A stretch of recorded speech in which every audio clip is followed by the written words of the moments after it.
Pembacaan firman Tuhan dari Yosua 3 ayat 1 sampai 17. Demikian firman Tuhan.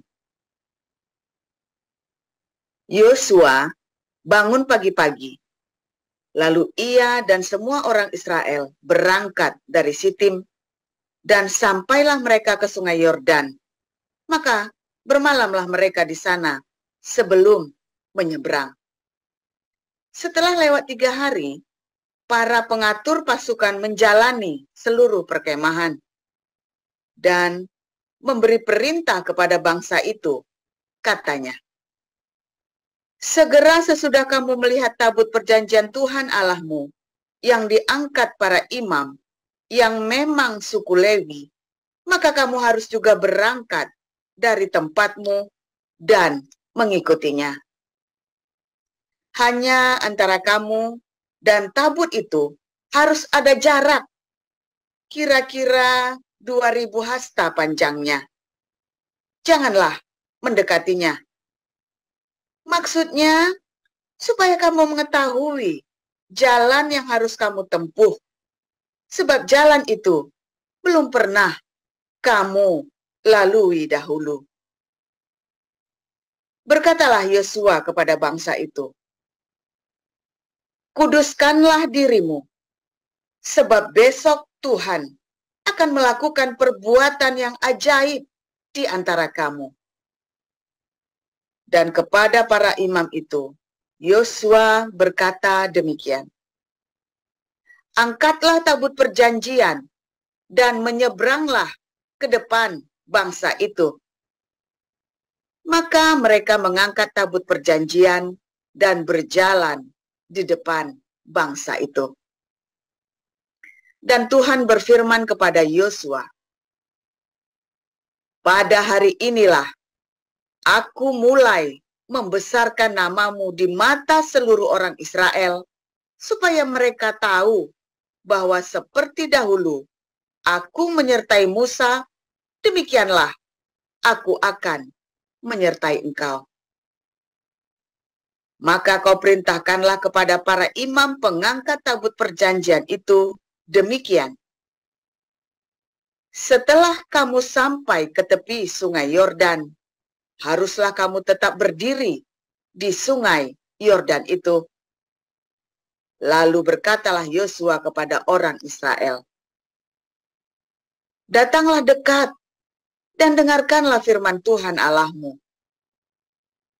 Lalu kata Yosua, dari hal inilah akan kamu ketahui bahwa Allah yang hidup ada di tengah-tengah kamu, dan bahwa sungguh-sungguh akan dihalaunya orang Kanaan, orang Het, orang Hewi, orang Feris, orang Girgasi, orang Amori, dan orang Yebus itu dari depan kamu. Sesungguhnya tabut perjanjian Tuhan semesta bumi berjalan menyeberang di depan kamu, masuk ke sungai Yordan. Maka sekarang, pilihlah 2. Ulang, maka sekarang, pilihlah 12 orang dari suku-suku Israel, seorang dari tiap-tiap suku. Segera sesudah kaki para imam pengangkat tabut Tuhan, Tuhan semesta bumi berhenti di dalam air sungai Yordan, maka air sungai Yordan itu akan terputus. Air yang turun dari hulu akan berhenti mengalir menjadi bendungan.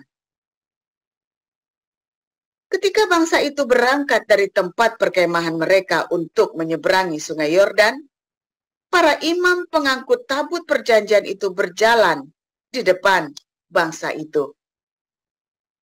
Segera sesudah para pengangkut tabut itu sampai ke sungai Yordan, dan para imam pengangkat tabut itu mencelupkan kakinya ke dalam air di tepi sungai itu, sungai Yordan itu sebab sampai meluap sepanjang tepinya selama musim menuai. maka berhentilah air itu mengalir. Air yang turun dari hulu melonjak menjadi bendungan jauh sekali di dekat Adam, kota yang terletak di sebelah Sartan.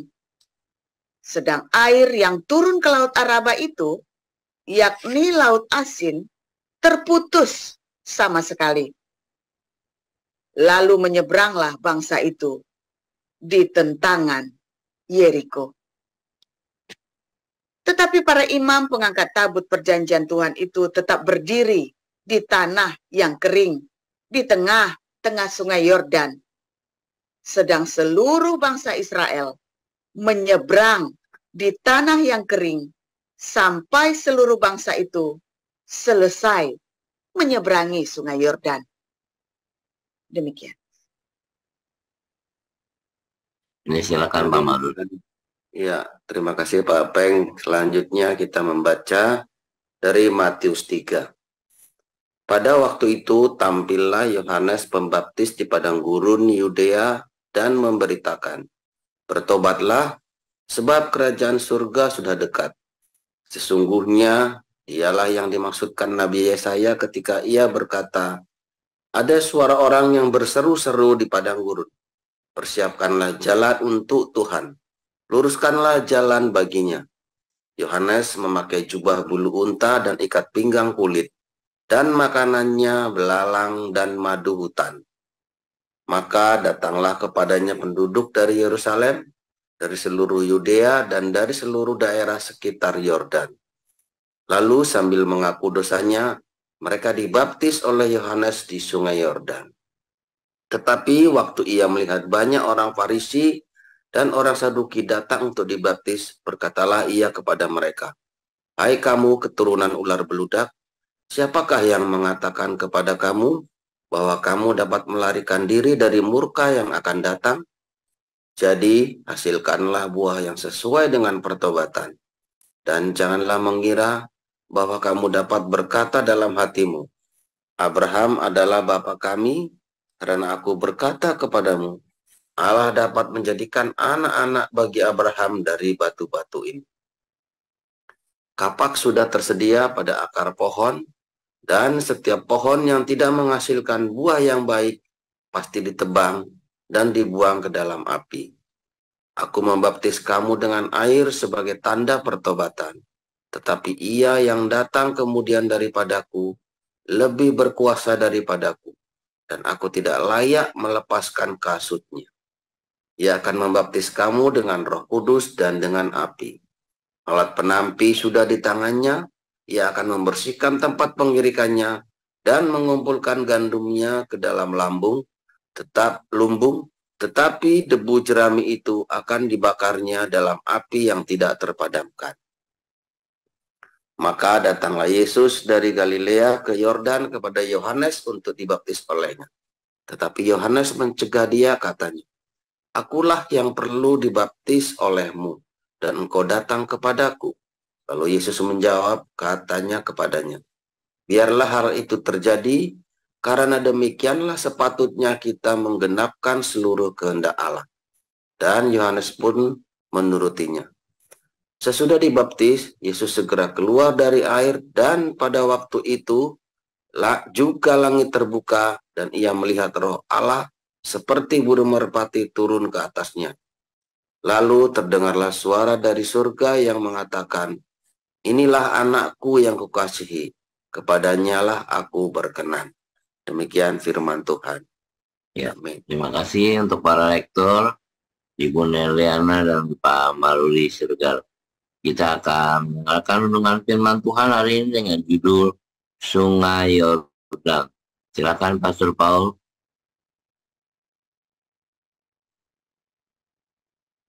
Haleluya, firman Tuhan selalu baru setiap hari. Ketika kita menanti-nantikan Tuhan dengan penuh cinta, dengan yang sabar, ya, tekun, teguh. Jangan goyang. Tengah jalan goyang, ya. Kalau kamu lagi ada dalam masa-masa pergumulan, kamu tekun nih hati ini. Tiba-tiba di tengah jalan kamu goyang. Hancur semua, saudara. saudara, rasa takut itu, ya, rasa takut, ya. Tadinya dia berani nih. Begitu dia kasih kesempatan rasa takut itu masuk, panik, saudara. Buyar semua. Orang kalau berenang ya, tiba-tiba dia sendirian nih. Wah, langsung kebakar-kebakar, saudara. Tadinya nggak apa-apa, bisa tiba-tiba panik, nggak karu-karuan. Dan itu menghancurkan semua kekuatan. Ya. Waduh, mungkin saya ngalamin ya. Berani, saudara. Pergumulan hidup saya tantang semua ya. Tiba-tiba saya lagi merenung sendirian, ngelamun, itu masuk, itu namanya roh jahat, ya, namanya roh jahat, bukan setan, bukan begitu, saudara. Tiba-tiba pikiran yang lemah itu masuk, wah, goyang semua itu, saudara, panik, kalau gini gimana, saya tidak bisa lagi melihat yang positif, semuanya negatif, kalau begini bagaimana, jangan-jangan kekhawatiran semua, saudara. Hati-hati, saudara. Makanya kelilingilah hidupmu dengan orang-orang yang positif. Jangan dengan orang-orang yang kutu-kuprat, saudara, ya, yang pecundang. Kelilingilah dirimu dengan orang-orang yang positif selalu. Ya, apalagi kalau kamu lagi dalam percobaan. Aduh, saudara, saya salah pilih teman dulu ya. Ya, tapi memang proses, ya, semua ada prosesnya. Hanya kan sekarang sudah sudah saya ingatkan. Jangan kelilingi dirimu dengan orang-orang pecundang. Kumpul di sini. Ya kan? Ikutin Hagios Lady, Hagios Australia, kumpul, saudara. Itu orang-orang yang positif semua. Orang-orang yang Pak David itu pergumulannya banyak itu Pak David itu, saudara. Menang Pak David. Kalau mau dipikir ya mumet, saudara, bisa bunuh diri itu, saudara. Pak David, kalau mau dipikir-pikir ya pergumulan hidupnya. Menang. Dikelilingi dengan orang positif.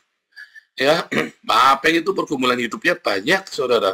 Setia di sini ya, dalam segala kelemahannya, dalam segala keterbatasannya Pak Apeng, di sini setia, menang, melewati hari-harinya.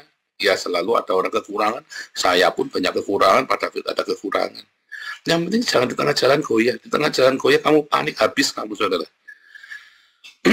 Karena kalau tahu ceritanya Pak Apeng dari awal bergabung di komunitasnya kita, ya, sampai anaknya sebulan 3 kali Pak Apeng ya cuci darah ya, sebulan 2 kali apa ya, sampai 3 minggu sekali. 3 minggu sekali. Darahnya dari mana, saudara? Gila, 3 minggu sekali. Duitnya mau habis berapa itu, saudara? Dan wah, Tuhan tolong ya, Pak Apeng luar biasa. Tenang terus ya. Ya Pak Apeng ya begitulah, ngeslow gitu ya, saudara, nggak bisa diapa-apain, memang orang yang ngeslow begitu. Tapi ada progres, saudara, lihat ya, saya kan ngamatin setiap kalian yang di sini kan, saya amatin progres ya, ceritanya semua ya. Yang penting hatimu jangan goyah di tengah jalan. Kalau di tengah gundah, kamu biarkan roh jahat masuk, ya habis kamu, saudara. Ya kan? Dari bukan siapa-siapa sampai Pak Apeng itu hidupnya berkemenangan tiap hari ya. Kalau ditanya siapa Apeng, waduh, saudara ya. Tapi hari ini Anda lihat Apeng ya gagah, saudara, yang ganteng. Masalah-masalah besar lewat semua, putus. Luar biasa, saudara ya. Siliwangi ya sama, semua ya. Tapi kalau kamu tengah jalan kamu goyang, wah, yang bebek tidak karu-karuan, wah, panik, saudara. Tenang, saudara, tenang.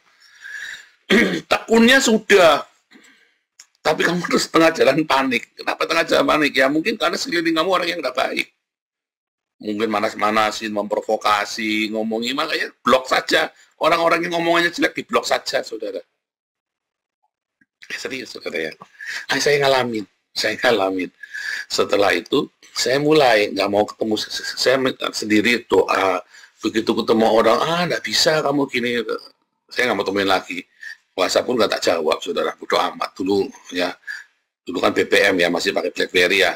Udah nggak tak jawab, saudara. Kalau saya negatif gitu, udah nggak tak ladenin, saudara. Ya maaf kata ya, bahkan saudara saya sendiri ya, sepupu atau kerabat saya begitu udah negatif gitu, blok, saudara. Dosen saya ya, ada dosen cewek ya, ngomongin saya nggak baik, saudara ya, melemahkan saya. Blok, saudara. Blok saja lah, ngapain? Saya tidak butuh dipuji, tapi saya tidak butuh kamu nakut-nakutin saya. Blok, saudara, buang waktu kamu. Kamu lihat ya pergumulan di dunia saya. Kalau mau bilang takut, ya kalau didengar ya takut. Ya kan, wah, semua 1.000 orang saya temuin, yang 999 bilang kamu ketangkep. Tapi nggak bisa, malah saya punya paspor Belanda sekarang. Kamu mau hidupnya bagaimana? Wah, tante saya ya sombong, mau hidupnya di sana di Belanda bagaimana, di Jerman ya, bagaimana begini-begini. Ya nyatanya anak saya master, tapi saya sudah pre-master, wianya kan. Anak cewek saya malah jadi ketua OSIS, saudara. Kayak OSIS gitu ya, apa namanya, organisasi pelajar. Saya malah sudah kuliah lagi di Haifa. Ya apa yang kita takutkan? Kalau kamu ladenin ya takut beneran. Yang padahal menurut ini ya, psikologi itu ya, 90% ketakutan kita itu tidak terjadi, saudara. 90% ketakutan kita itu terjadi. Tapi karena hatimu tidak mantap. Akhirnya yang kamu takutkan tidak terjadi, justru masalah lain datang. Saya enggak, saudara. Bener nggak? Anda ngalamin nggak? Yang kamu sering deh ya, yang kamu takutkan nggak terjadi, malah yang lain datang akibat ketakutanmu. Masalah lain datang akibat ketakutanmu. Misalnya konflik dengan istrimu, anakmu. Karena kamu paranoid, kamu jadi konflik sama orang lain. Itu begitu yang terjadi. Di Sungai Yordan kamu harus kuatkan dan teguhkanlah hatimu, seberangilah Sungai Yordan. Untuk masuk ke tanah perjanjian, tahun lalu sudah belajar ya, untuk masuk ke tanah perjanjian, kamu harus seberangi itu Sungai Yordan. Ya, pelajaran Yosua yang tahun lalu. Ya kan? Harus menyeberangi Sungai Yordan. Kamu dibaptis di dalam nama Yesus Kristus, supaya kamu bisa masuk dalam tanah perjanjian. Tapi sebelumnya kamu harus lewat padang gurun dulu. Ya kan? Harus melewati padang gurun dulu.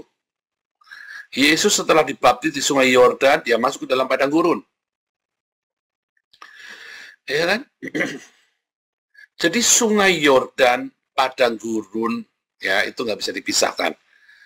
Either kamu mengalami padang gurun, lalu kamu bertobat di Sungai Yordan, dibaptis, atau kamu mengalami Sungai Yordan, lalu kamu masuk padang gurun dan Sungai Yordan tidak bisa dilepaskan sebelum masuk tanah Kanaan. Ada dua, padang gurun dan Sungai Yordan.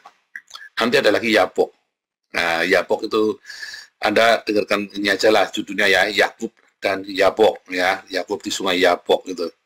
Yapok itu adalah cerita akil balik kedewasaan rohani.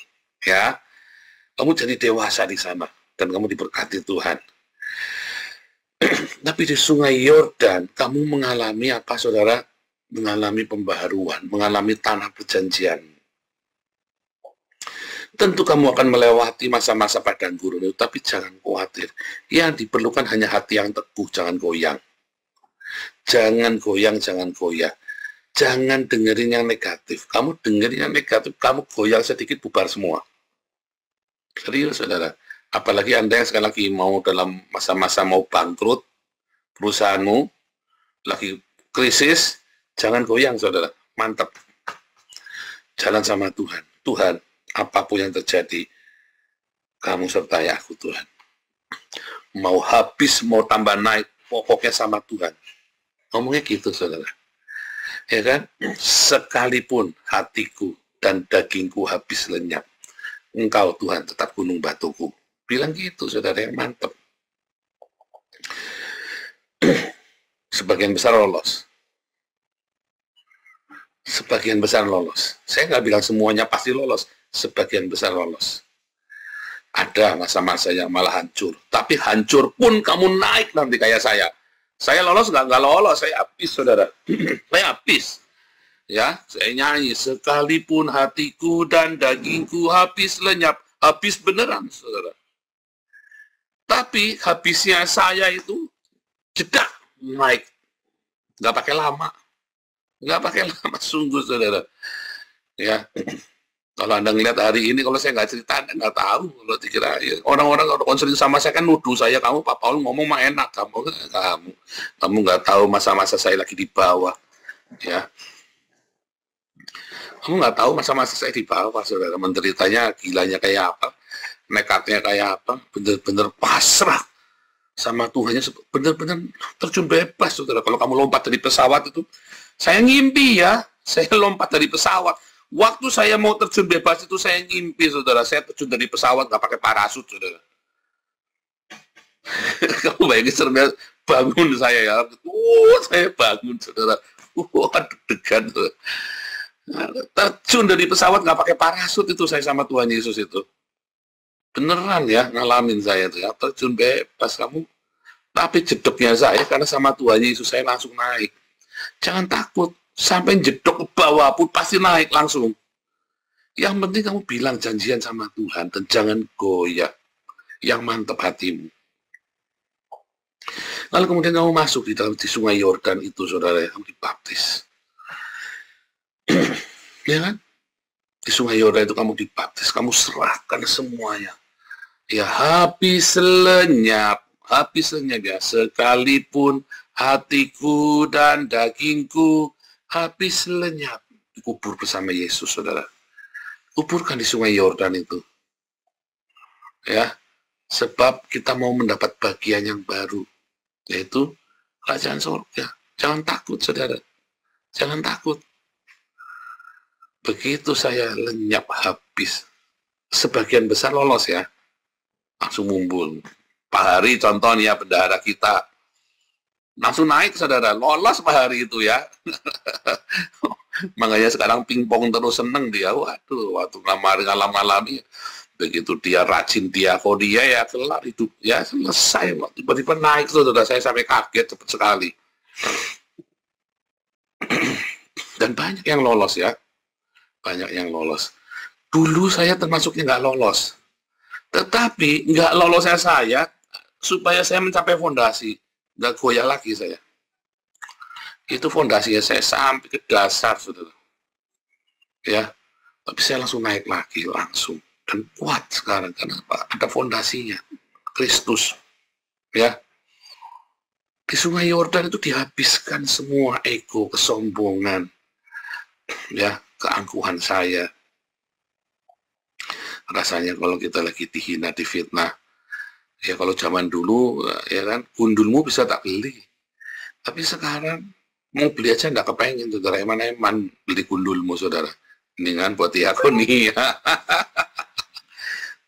Ya. Kesombongan itu rasanya, aduh, eman-eman ngapain ya. Oh, kita bisa naik juga karena Tuhan Yesus kok. Kita bisa sampai sejauh ini ya, kita bikin proyek Eropa nih ya, 1 bulan kita butuh 50 juta untuk proyek Eropa nih. Ya, gila ya. Doakan ya, bahkan nanti suatu hari kita akan beli sendiri itu tempatnya. Karena kita ini proyek besar, saudara. Kita ya, gereja-gereja kan banyak yang dikosongkan karena bangunan tua. Lalu dibeli sama masjid, saudara, geblek ini. Tapi sekarang udah nggak boleh ya, untungnya sekarang udah nggak boleh. Ada namanya bestemming plan. Nah, kita mau bisa tutup, kita mau, sekarang ini kita masih sewa, ya. Tapi nanti mau kita beli. Supaya apa? Supaya bebas kita bisa, semua orang kita menjadi pusat kegerakan. Pusat kegerakan kekristenan, saudara. Untuk di Eropa dan bahkan di seluruh dunia. Kita mau bikin, saya bikin pelatihan misi. Dari mana saya bisa bikin begitu, saudara? Karena saya sudah nyampe ke dasar. Ya, saya sudah nyampe ke dasar. Ya, di sungai Yordan itulah saya dihabiskan, saudara, masuk. Setelah melewati padang gurun yang luar biasa mengerikannya, ya, kita melewati masa-masa sungai Yordan. Ya, tidak salah. Saya Yordan ini saya lagi cerita bukan metafora dari pembaptisan ya. Memang sungai Yordan itu menceritakan tentang pembaptisan ketika kamu lahir baru. Tapi saya lagi cerita ini proses kehidupan, saudara ya. Sungai Yordan yang artinya proses kehidupanmu. Ada sungai Efrat, ada sungai Yordan, ada sungai Yabok, ya, ada Laut Merah, ya, ada padang gurun. Itu semua adalah proses kehidupan. Ada artinya semua, ya. Nah, di sungai Yordan inilah, ya, itu adalah sebuah terobosan dalam hidupmu untuk masuk ke tanah Kanaan, ya, untuk masuk ke tanah Kanaan. Kamu harus seberangi itu sungai Yordan. Dan kalau kamu seberangi sungai Yordan dengan hati yang mantap, maka sungai itu akan terbelah. Ya, kamu membawa kemuliaan Tuhan di sana, masuk ke tanah perjanjian. Tapi syaratnya, ya, kamu harus selalu, apa saudara, tekun dan setia. Jangan goyang hatimu. Jangan sampai goyah. Kuatkan dan teguhkan hatimu. Ya, kalau kamu goyang, nggak bisa, saudara. Atau ada kemunafikan di hidupmu, nggak bisa, nggak boleh. Kamu harus lepaskan semuanya benar-benar di Sungai Yordan. Lepas semua, saudara, dihabiskan. Kalau masih ada yang nyangkut, nggak bisa. Kamu harus tulus benar-benar sama Tuhan, jangan hitung-hitungan. Nanti kamu nggak, ya, kamu nanti benar-benar akan tembus. Ya, benar-benar akan tembus. Breakthrough hidupmu. Terobosan dalam hidupmu, yaitu tanah Kanaanmu itulah terobosan dalam hidup. Dalam ekonomi, dalam keluarga, dalam tubuhmu sendiri, ya, dalam kesehatanmu, dalam semua aspek kehidupanmu, itulah tanah Kanaan, tanah perjanjian yang hari ini kami nikmatin. Belanda ini tanah Kanaan saya, saudara, setelah saya melewati Sungai Yordan dan padang gurun. Ya, Belanda ini adalah, saya kan nyebrang benua, nyebrang lautan, nyebrang samudra, saudara, ya. Itu Sungai Yordan saya, nyebrang samudra, saudara. Itu tanah Kanaan bagi saya. Ketika, ya, wah, ngerti sudah perperangannya kan, lawan wapresnya Indonesia. Lawan seluruh Indonesia. Tapi saya menang. Di dalam pergumulan hidupmu hari ini, ya, saya nggak tahu sudah sampai proses mana hidupmu. Kalau kamu saat ini di Sungai Yordan, seberangi dengan hati yang mantap. Tapi ingat-ingat, hatimu harus mantap, kedua hatimu harus terbuka sama Tuhan. Jangan munafik, jangan kamu sok-sokan, ya, pura-pura baik. Kamu harus jujur sama Tuhan. Tuhan, aku ini orang jahat. Ya, Tuhan, aku ini orang jahat. Tadi ya, tadi sore di TikTok, saya nggak bekerja lagi, Pak. Kenapa? Karena orang gereja munafik, sombong-sombong. Apa, tukang bohong? Loh, kamu nggak boleh gitu. Jangan-jangan kamu rajanya bohong. Hati-hati, sudah kamu menghakimi.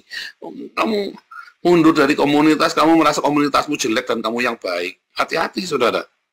Belum tentu, jangan-jangan kamu yang tidak baik. Ya, dan kalau kamu nanti gabung komunitas lain, komunitas itu rusak gara-gara kamu. Karena kamu merasa baik, kamu pikir kamu baik, nggak taunya kamu yang jelek, dan kamu yang gara-gara kamu komunitas itu jadi jelek. Jangan-jangan kamu yang keroknya lagi, ngatain orang nggak baik.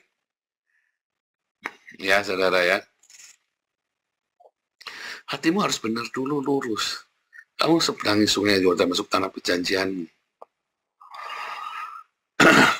Ya, satu, hatimu harus teguh. Dua, kamu harus lepaskan semua. Ya, yang tidak ada yang tersembunyi lagi, kamu lepaskan biar bersih. Dibersihkan oleh air Sungai Yordan itu hidupmu. Ya, hidup lamamu biar mati. Ya, kamu masih menyimpan kebencian, kemarahan, lepaskan semua. Oh, itu benar-benar saya lepaskan, ya. Dendam, kebencian, marah itu saya lepaskan. Saya sekarang mah ketawa-ketawa ke TV begini sama kamu, saudara. Dulu saya masih wal bacok, saudara. Kamu lihat saya dulu sengit. Saya tinggal di kuburan yang isinya kuntilanak, saudara. Kamu lihat saya dulu nggak ada cengingas-cengingis begini. Ya, singit pokoknya. Kamu ketemu saya sama-sama kerasukan, kamu.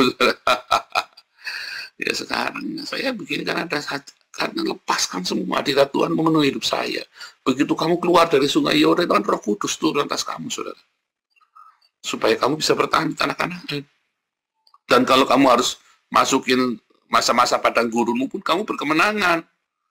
Lalu kamu masuk tanah Kanaanmu, tanah perjanjianmu. Seperti saya, ya, saudara, ya. Teguh dan percaya. Dua, buka semua hatimu. Jangan ada yang ditutupi sama Tuhan. Dua saja, saudara, ya. Ingat-ingat. Kemarin, kita juga sudah belajar. Bagaimana kita harus selalu penuhi kepala kita dengan firman Tuhan. Bagaimana kita juga harus, saudara, selalu, ya, di dalam hidup kita ini, ada diakonia, ada sedekah. Ya, dan ada rema dalam hidup kita, saudara. Di hari Minggu kita belajar, kita harus bermarturia, hidup kita dijaga, ya, supaya menjadi saksi. Dan kita berdiakonia. Tiap hari kamu diajarin di sini. Langsung praktek. Jangan ditunda. Ya.